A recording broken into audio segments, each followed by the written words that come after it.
கிடைச்சா அது உள்ளுக்குள்ள நெருப்பாக்கு. அவமானம் கிடைச்சா அது கிரீடம் ஒண்ணு உருவாக்கு. உன்னை புத்தி உலகமே ஒரு ஆனந்தம் அடையுமே.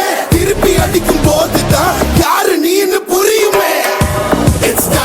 It's time to give it back to mommy. இது திருப்பி கொடுக்கும் நேரம் மாமே. It's time to give it back to mommy.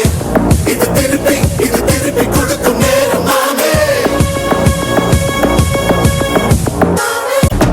உடைஞ்சா மேகமே மழையை கொடுக்குமே. கிழிஞ்சா விதையிலே தான் காடு பிறக்குமே. புதிய எதிரியை வா என்னை எதிர்க்கவே. பழைய எதிரிகள் என்